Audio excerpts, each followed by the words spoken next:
இந்த முகாமுக்கு எப்படி வரவேற்புலாம் எப்படி இருக்கு மக்கள்கிட்ட, என்ன ரெஸ்பான்ஸ் சொல்ல முடியுமா?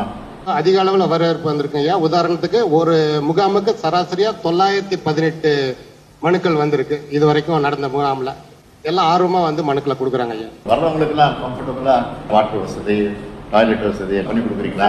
எல்லா அடிப்படை வசதிகளும் இருக்கு. இன்னைக்கு தேதியில குடிநீர் வசதிகள்லாம் செஞ்சு கொடுத்துருக்கோம். 500 பேர் 600 பேர் ஒரே நேரத்துல வந்தா கூட அவங்க இருக்கையில அமர்ந்து உட்காந்து அதுக்கப்புறம் வரிசையா பதிகிற மாதிரி பண்ணிருக்கோங்க. என்ன கோரிக்கை உங்களுக்கு? ஈபி டேம் டிரான்ஸ்ஃபர்ன்றதுக்காக வந்துருக்கீங்க. இப்போ காலையில் 9:30 நான் மனு கொடுத்துருக்கு, உடனே அப்படியே வட்டி கொடுத்துருவாங்க ஐயா. சந்தோஷம் தானே?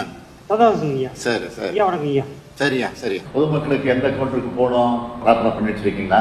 பொதுமக்களுக்கு உள்ள வந்த உடனே வெளியில பந்தல் இருக்கு சார், அங்கே டோக்கன் போட்டுட்டு நம்ம கிராம நிர்வாக அலுவலர்கள், ரெவன்யூ இன்ஸ்பெக்டர்ஸ் எல்லாம் நிக்கிறாங்க. ஒவ்வொரு துறையை வந்து கைட் பண்ணி கரெக்டான கவுண்டர்ல அழைச்சிட்டு போறதுக்கு எல்லா வசதியும் செஞ்சிருக்கோம் சார். மருத்துவ காப்பீட்டு அட்டை இல்லாம இருந்துச்சு. நான்